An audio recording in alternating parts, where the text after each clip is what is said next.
You know, when somebody actually gets caught with a knife or they commit a crime with a knife, for that person to go back into society in a short space of time and do the same thing to the same extent or worse, that there is such a big failure to me. The maximum sentence for carrying a knife is just 4 years. So we're talking about 4 years, do half, they've probably been in remand for a year, little bit of good behaviour, out in 7 months, probation 6-month plan, freedom. What message does that send to the UK if now they're brazenly just walking around with machetes in broad day just doing what the hell they want? If fighting to prevent young people being murdered ain't the number one call, then I don't know what is. I'm Ed Vaizey. And I'm Becca Hutson, and this is How I'd Fix, the show where we venture outside of Westminster to tackle real issues facing real people. Becca and I don't agree on a lot of things, but it's not up to us, luckily. Every week we'll bring in a fixer to lay out their blueprint, how they'd make Britain a little less broken. And all you have to do is like and subscribe wherever you get your podcasts and watch us on YouTube on Talk.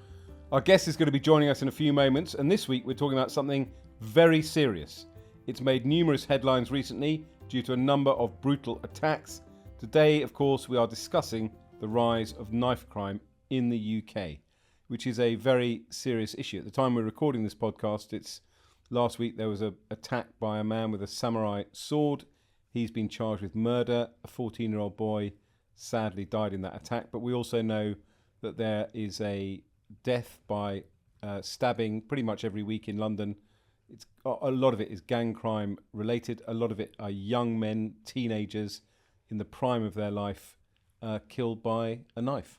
I mean, the statistics are pretty terrifying. Knife crime is up 5%. There are about 48,000 stabbing incidents every year. That's more than 10 a day. I mean, it's pretty shocking. Absolutely shocking. And like you say, it very much impacts a really specific demographic. So typically young men, not always, but often in kind of metropolitan city centres up and down the country. And it's getting worse, as you say. I mean, the statistics show 5% increase year on year. There are loads of incredible organisations doing work in this space. There is a huge amount of awareness about knife crime. You can't open a newspaper or listen to a bulletin without hearing about it. But how we solve it seems to have eluded us all. And is probably the most essential topic I think we've spoken about on this podcast yet.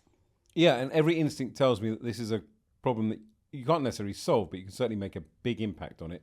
Now, clearly, if you compare us to the United States, we're a much safer country, and we have pretty much negligible gun crime because we've got incredibly tough gun laws in this country. You obviously cannot own a handgun. If you own a shotgun, you have to have a license. You have to keep it securely padlocked. You can't own a rifle. So it's incredibly difficult, obviously, to get hold of a gun. Obviously, criminals do get hold of guns. It's very rare for criminals to want to use guns in the course of a crime because the penalties are so harsh. So it does strike me that you can crack down on knife crime. I'm not saying you could ever get to a position where people aren't going to be stabbed, but you could certainly make a huge impact on the number of knife crime incidents in this country. So fortunately, it's not up to us to solve this huge problem. And instead, I am delighted to welcome activist and campaigner Farren Paul to the pod, who is on a mission to get knives off the streets of the UK. Thank you so much for coming in. Thanks for having me. Appreciate it. Lovely to meet you. Tell us about what you do and a little bit about your story. So I run a weapons organisation, and it's one that goes into the community, and I take weapons from the younger children, key workers, and it's now started to trend into local establishments like housing groups and other sort of professional establishments where they interact with young children and they find weapons, and I'm the person that they go to dispose of them. And how did you get into doing that? So it started from, me personally, I've had a situation of knife crime where I was affected.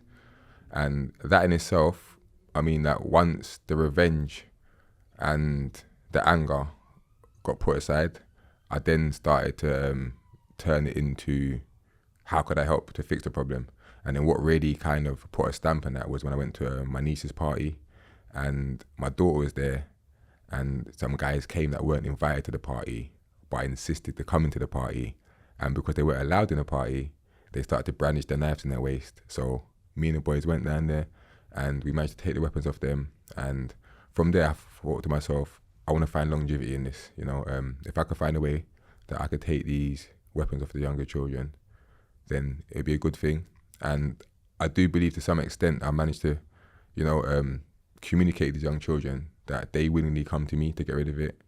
And I do believe that a young person that loses their knife or gets taken off them, the chances are they want to replace the knife. But a young person that is willingly to sit down with their mum and arrange to get rid of their weapon, then to me that's a positive transition. And I feel like they're less likely to go and pick up another knife.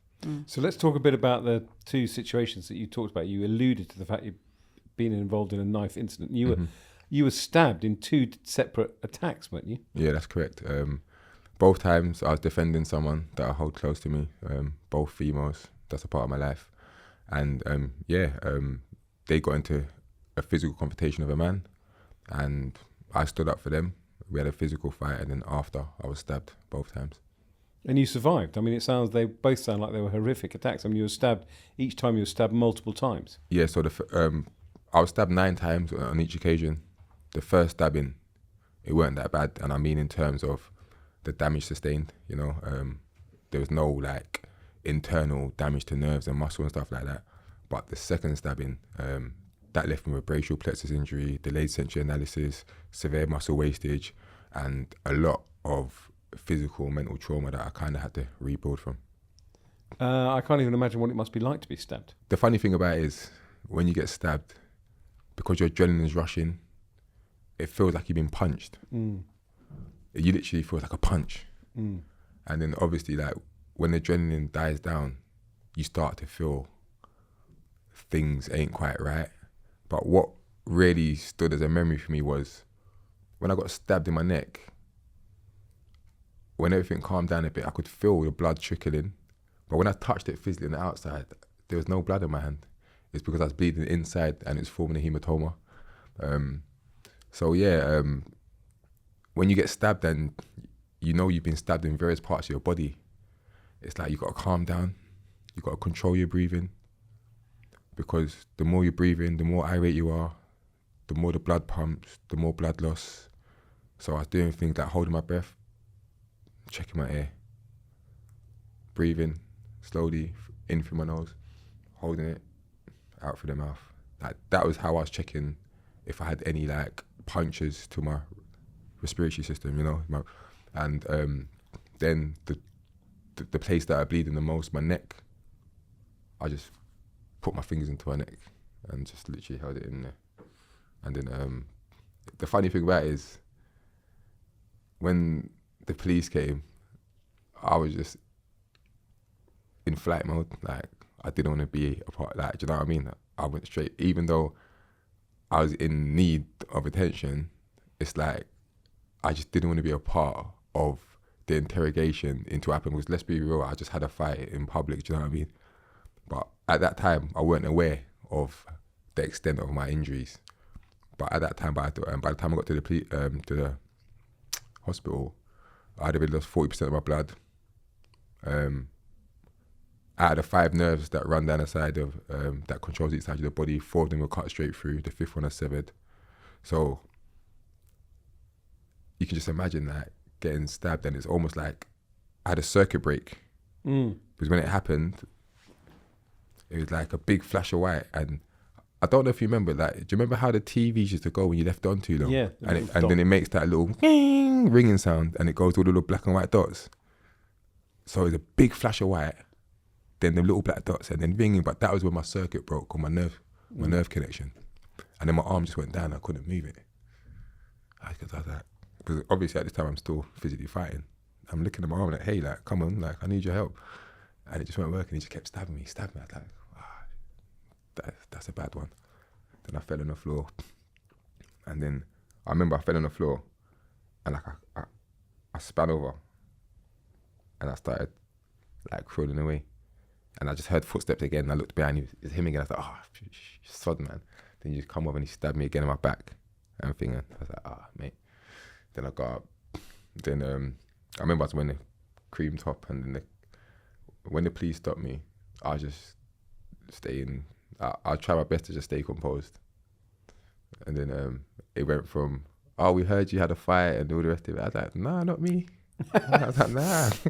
And she's like, cold red, multiple stab wounds, because literally in front of him, like, my top was transitioning from cream into red as the blood was just soaking into the wall top. Do you know what I mean?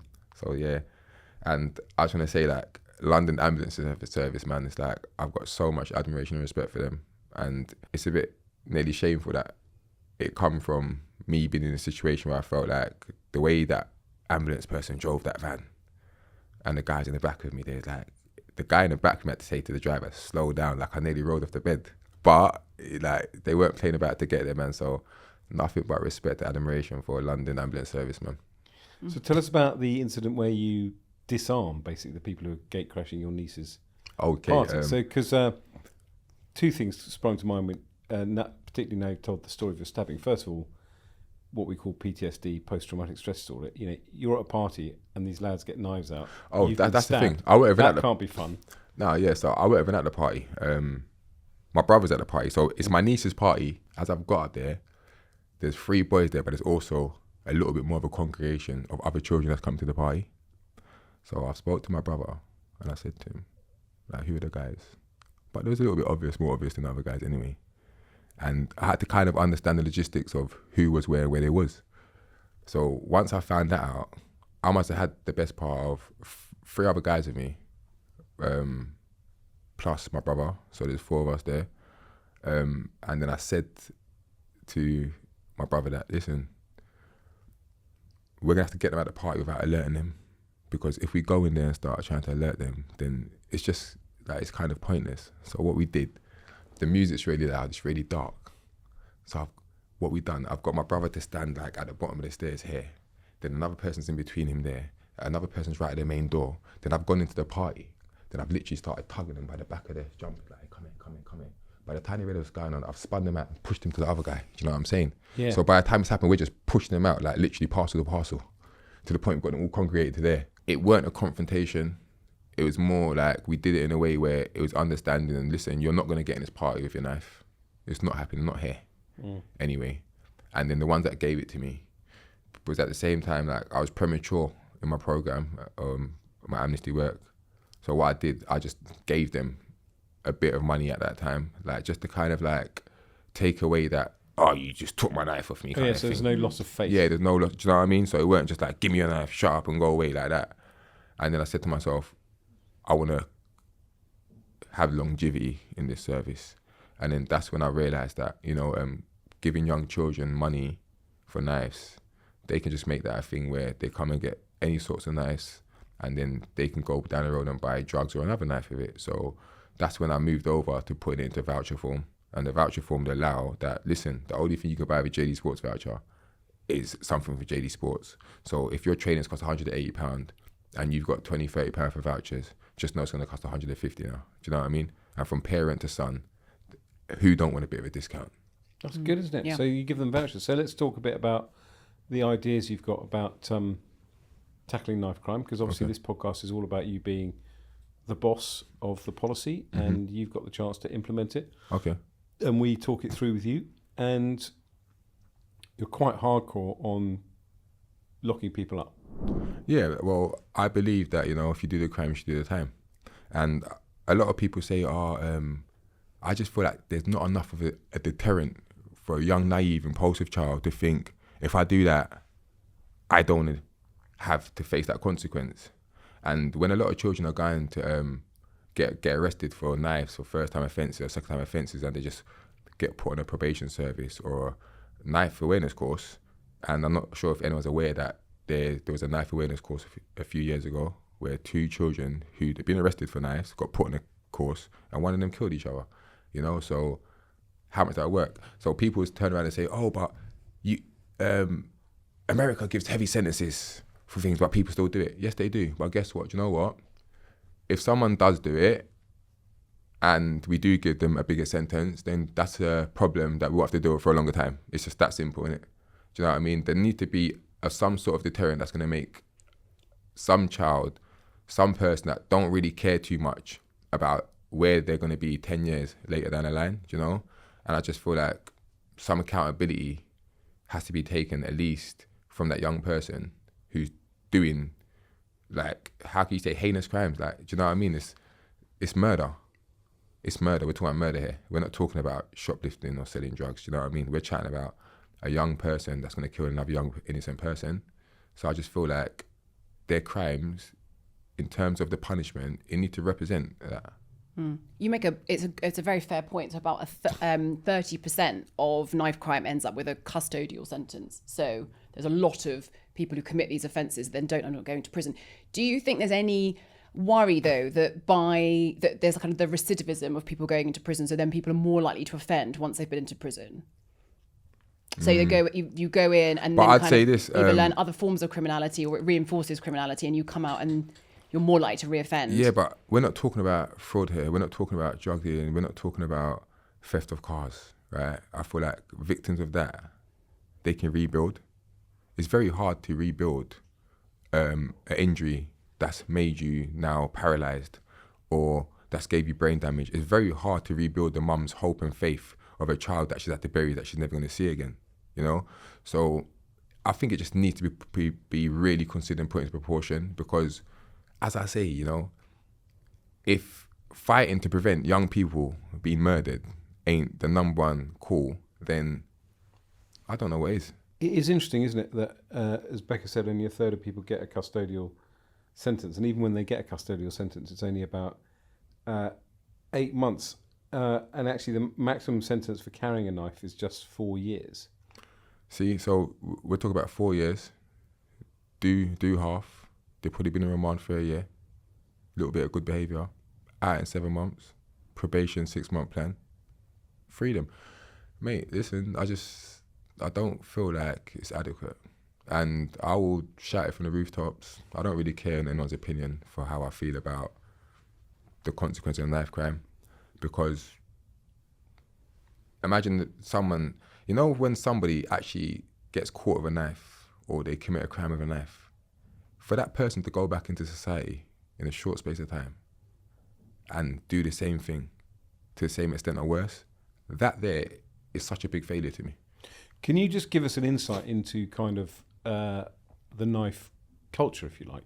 Because you now obviously know a lot The about knife it. culture. But what I mean is there are things that we, you know, I'm a middle-class white man. What do I know? I only know what I pick up in the newspapers, and the things I pick up in the newspapers are about a lot of young men carrying knives for self-protection. Everyone's carrying a knife. I've got to carry a knife. The second thing I pick up is whether or not there is any deterrence factor at all. Even if you're going to get a prison sentence, it's still worth the risk of carrying a knife. What is the attitude of people that you... I feel like there's a magnitude of reasons. It's just not one. I believe there's influence. I believe it's glorified to an extent.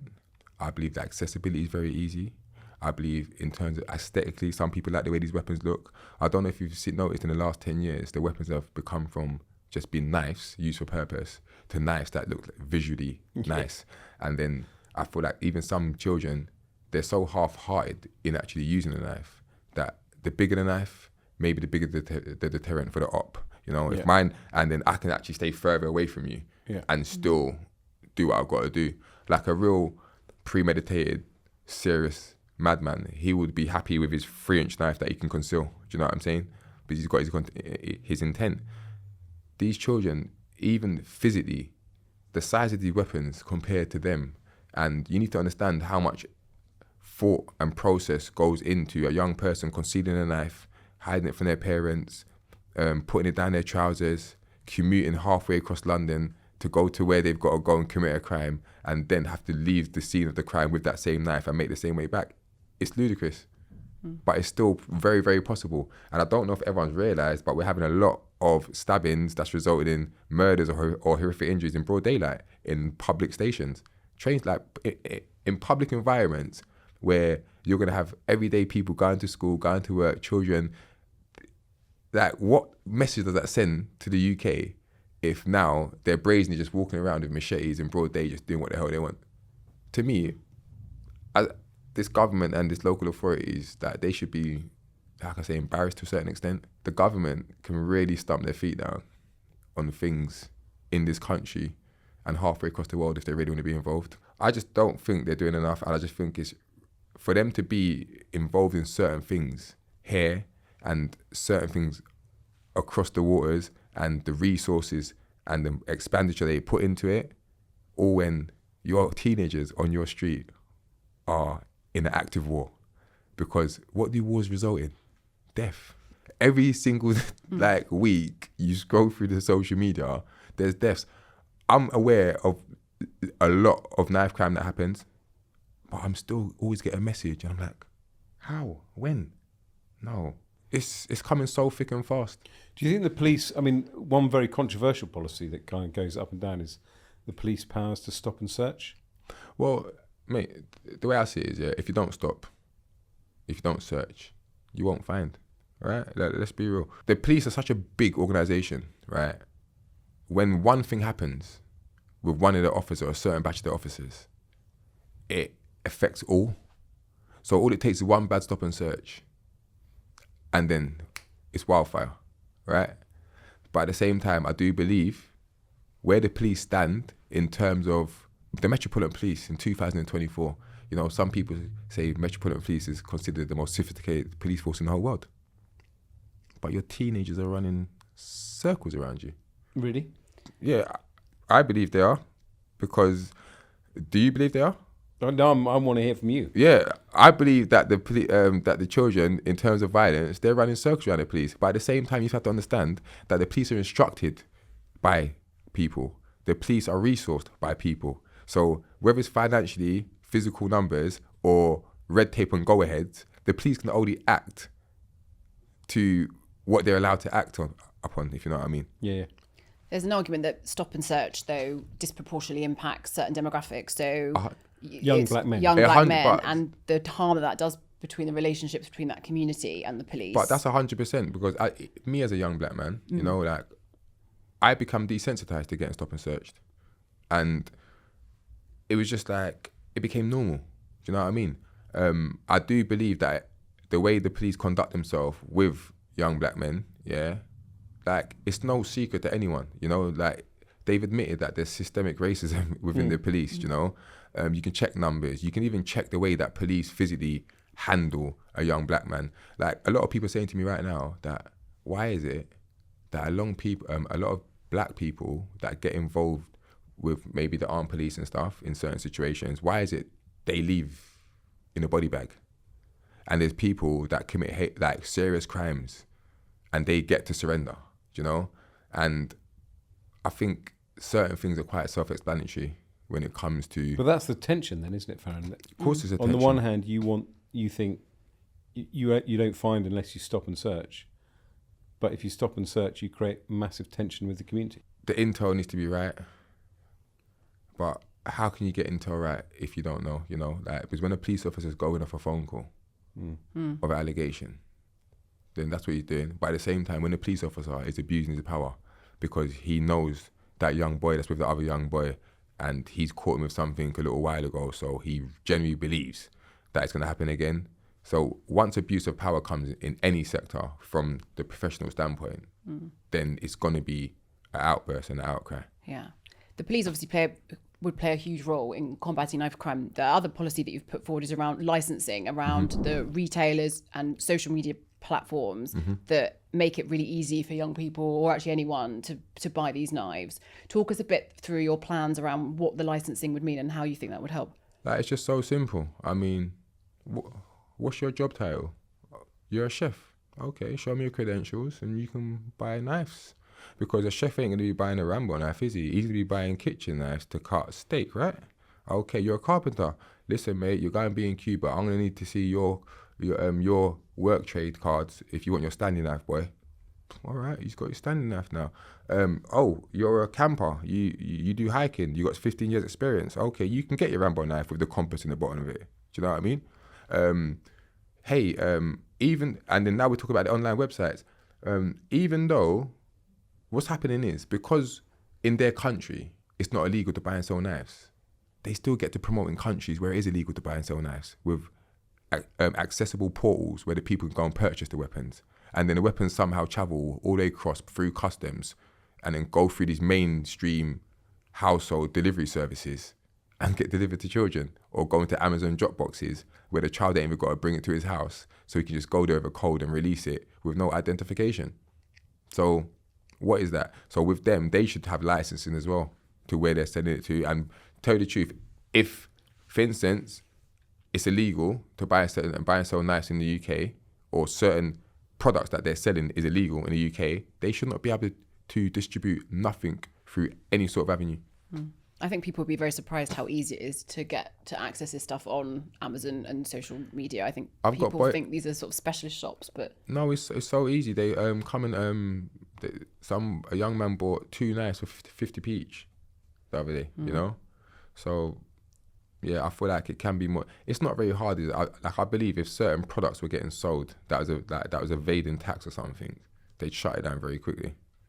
Yeah. So what you're saying is basically the retailers, whether it's the local department store or the hardware store or the online platform, should have a license from the government to show that they're responsible in terms of when people come to purchase, they check out their credentials. 100%. And I feel like what would really, really stick to these guys is if you put some sort of accountability to the sales of their knives. Like, listen, boy, we found your knife with your serial number down the drain with bloodstains in it. You see if they ever thought that there's a chance. But look, joint enterprise is very easy, to implement in 15 teenagers in the street where one person stabbed them and everyone ends up implementing into it. Like, if I'm the person that is actually giving you that cold-hearted steel, that's going through avenues that's illegal, and that knife has come and got into someone's hands and killed a child, mate, you may have to. I just think if they had some sort of accountability towards it, then even a retailer's thought process in terms of selling it may retract. Have you talked to any retailers about it? Have anyone who's in that kind of business talked to you about how it might work? Well, basically, there was that's what I'm saying. Everyone thinks it was just establishments doing this, like shops. No, we're talking about young men, but they're running these knife shops and it's registered as a business to company's house. The last person I spoke to told me, listen, so he'd have the business, he'd sell on Snapchat. And he said to me, listen, if you want me to stop doing this, you're going to have to get me a legitimate income where I can get the same sort of money I get from this, because I make a lot of money from this. Your final point you sort of touched on is around serial numbers on knives. So like you're saying, to ensure that there's this accountability. And you've talked a lot about Rambo knives, but the majority of knives used in fatal or harmful knife crime are domestic knives. I mean, which that just does feel like a no-brainer. Do you think there would obviously be accountability there with the person who produced it, but what about if you were the person that is using that knife? Do you think that would act as a further deterrent, or is that more about stopping the supply? I think every single knife that comes into circulation should have a serial number, whether it's a domestic product or a camping product or a collector's item. All it shows is accountability to who bought it. It's that simple. And it just gives you a direction of inquiry if that knife is found to be implemented in a crime. It's just that simple. Like, there's not a gun that's going to come from the factory, right, and not have a serial number in it. But the only difference is they know that guns are made literally to kill. But, all right, knives are made for cooking, but some knives are made, like, what are knives made for? Like, they're instruments that can take lives. And right now, when the police officers find a knife in a drain that's been in there for 3 months and somebody's used bleach towels to get rid of all evidence, then where did that knife come from? And I'm just trying to say that even that young child might think, do you know what? My mum's kitchen knife's got a serial number in it. I can't get her involved with that. And then that knife that's going to come through post, that's got a serial number attached to the purchasing card. Like, I'd find it hard to get around myself. Do you know what I'm saying? Yeah. No, it feels like the most obvious when you put it like that. And the idea that you could implicate your family if you used it is a really powerful thing, I imagine, for lots of people. And presumably, I can't remember if there are age limits on buying knives in. That's another thing, though. All right, the age limit's 18. Knife crime don't stop at 18. What does it mean? When you get to 18, mate, you can go buy a knife. Yeah. Does that mean you still ain't going to stab someone with that knife? Becca and I were talking at the top of this podcast about how effective this country is at controlling gun crime. You know, it's very, very hard. Obviously, if you have a handgun, by definition, that's an illegal weapon. Whether or not, you know, if there are 20 million knives sold every year in Britain, how on earth could you put in place a serial number system? Should I tell you the difference with the guns and knives? If we was in America, guns are legal there. you have shops that supply guns. As in England, you have shops that supply knives. You need to understand that because guns are legal in America, the prices of them are very obtainable. Yeah. Right? But when someone's house gets broken into, a legal gun owner, and that gun gets stolen, and then the local crackhead goes and sells around the corner for some silly sort of dollars, that's why the guns are getting in the street so much, because they have a steady, legitimate influx of weapons there because it's allowed. So at some point, they're going to go through to the dark side of the community because they're accessible. That's the thing. These knives are accessible here. And if you ask how to put serial numbers on so many knives, how do you put serial numbers on so many guns in America? It's just that simple. Like, we can do it. Why can we not do that? Our medication's got serial numbers in it, batch numbers. If something went wrong with a box of painkillers and they said that batch is bad, they're going to go to the serial numbers, check up all the batches, see where all the stock went, and put a record in. It's interesting because I hadn't thought about this. I mean, obviously, when we look at something like knife crime, we do tend to talk about the police and how effective they are at cracking down on knife crime. And I hadn't really thought about the supply. And when you put it like that, I think it's a really interesting point. I was thinking it's a slightly odd comparison, but if you go somewhere like France, for example, you have to go to a place called a tabac to buy cigarettes. Yeah. So France has had this kind of ancient system of selling cigarettes where you have to still go to a specialist shop. And it's interesting that no one has thought about saying, well, if you're going to sell something like a knife, which 99.9% of the time is used in perfectly legitimate ways. You know, I think about my own home. I've got 10 knives in my kitchen that could probably kill someone, but they're all used for cutting chicken. I was going to ask you a question though, yeah? But would it inconvenience me if I had to go to a specialist shop to buy a knife? Because I'm only actually going to buy a knife 5 or 6 times in my life, probably. It wouldn't, would it? Well, I don't know. Maybe that just depends on your stance. Even though you're not involved and you may buy knives 6 times in your life, but how do you feel about young people dying in your community? And if this was something that was going to be a mandatory thing, would that stop you from buying knives? No, that's the point I'm making, that it wouldn't inconvenience. You know, the reaction of a normal person would be, why is the government over putting serial numbers on knives and only allowing them to be sold in specialist retailers? But the normal person should pause and say, well, actually, I'm only ever going to buy a knife 5 or 6 times in my life because, you know, I buy the cutlery set for my first home or whatever. And that's the thing. I just feel like there's ways that you can do it. Like, in terms of, like, you buying a set of knives in Tesco's, like, literally, that would be linked to your card or something. Yeah. Like, you know what I mean? Obviously, there might be cashy ways, but if it's a cash thing, you might have to fill something out.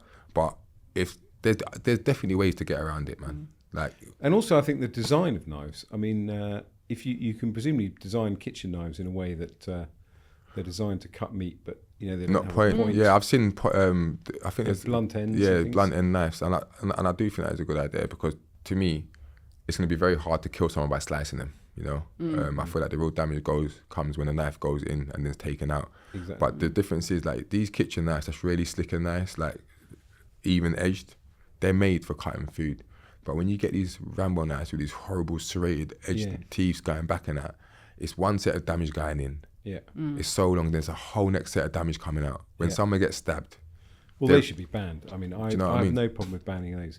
Can you talk a bit about the work you do in the community? Because the other bit, we've talked a bit about, you know, the police and what they need to do. We've talked a bit about retailers and putting in place a kind of licensing system. But what about changing minds and attitudes among the people who do carry knives? Yeah, I definitely do that. So when I do speak to a young person, I always offer them the chance, like, to speak to them, because I run a mentoring service as well, and I run a patrol service where I go into the community and, like, I just help with, like, hotspot areas of antisocial behaviour, like kids coming to the other kids' school, do you know, things like that. So I would always try to speak to someone, and if their problem's beyond me, because I do work with quite a lot of organisations, I will just divert them to a bespoke organisation that can maybe help them better than I can. But the aim's always to, you know, not just take a knife away, but always offer a service. And I do tell the young person that. So once it goes from a social media message to me arranging a collection, they then get a bit more access to me, where I'd give them a phone number that they can get through to me on. All my collections come through messages and websites. But once I've interacted with a young person and I've helped them, I do leave them a number for them if they ever want to come back again or they get into a situation that I can give them a bit of advice on. It's such invaluable work that you do, and your expertise in this field is completely lacking, I would imagine, in government or in lots of the services and agencies that are supposed to be combating knife crime. I think, you've actually experienced it. It's just, like if you used to just compare things, like if we're talking about young people losing their life, why are we sitting there waiting half a year for the knives to actually be banned? You know, when if you really want to ban things, like let's not say it, but the Bully XL's got fully banned within a few months. Like I went through the whole process. I had to go do exemptions and all the rest of it. And I'm just saying, if that's possible, all right, you're doing it because the dog has killed someone, but I'm very sure a lot of people have died to knife crime on the streets for a longer time, and they still are. So why are we sitting down and waiting for a legislation to implement a ban on knives? That's going to be facilitated by a weapons amnesty for retailers to then relinquish all their stock before they're forced to become illegal. So can I talk to you on the back of what Becca said about the politicians? Mm-hmm. I mean, do you talk to the politicians? It's interesting that the now re-elected London Mayor Sadiq Khani gets a lot of criticism for not doing enough about knife crime. I mean, how much can politicians make a difference? I feel like politicians can make a lot of difference because they are at a high position in the chain of command, and we're talking about politicians are the ones that have the jurisdiction to talk to local authorities, councils, funders. They're the ones that can actually pick out grass organisation routes that's doing strong work, and they could actually help them in terms of resources and just raising their profile in the community where they can help people. But I just feel like I see a lot more things that I feel has got a much more priority than young children losing their life. And I feel like if they had to put the time, resources into knife crime that they do with other things, then I think we'd have a little bit more of a fighting chance. I don't want to get party political about this because it's not a party political point, but I was always struck. There's a guy called Kit Malthouse who's now an MP, but he was Boris's crime deputy mayor. Mm-hmm. And he wrote a really powerful article in the Evening Standard, which always stayed with me, that he, I don't want this to come out sounding trite or anything, but every time somebody was killed in London, he'd put their picture on his wall and he would invite the police in every week and talk to them. And he'd say, look around the wall, this is what we're talking about. We're talking about these lives that have been lost. And and I remember as a minister, I mean, I did different policy areas, but the only way you ever got anything done was to get the people who were responsible for implementing what you wanted done and just get them in every week, hold them to account, work with them, ask what they were doing, and a bit like a conversation like this, come up with ideas, keep pushing it forward. No, I believe you're right. I do have conversations, but I would say as well, I feel like a lot of my conversations, they fall on deaf ears or promised with delayed actions that probably turn out to none. I've got to the point where I'm trying to make myself financially sustainable in terms of my community work. But I do feel like there are ways that me and certain organisations can collaborate better, and I'm definitely trying to work on it, But what the problem is, when it comes to knife crime, it's such a skeptical situation with a lot of accountability. So a lot of people find it hard to attach themselves to organisations or people doing this kind of work. And I get it, but there's always a way around things. And I just believe that people really, really do share the same compassion to make change for this, then we could actually do it. Well, Farren Paul, I hope your message hasn't fallen on deaf ears by coming on this podcast. No, I appreciate you, man. Thank you very much. Have a good Thank day. you. Well, that is all we have time for this week, but we will be back next week with another episode tackling a problem facing millions of people in Britain.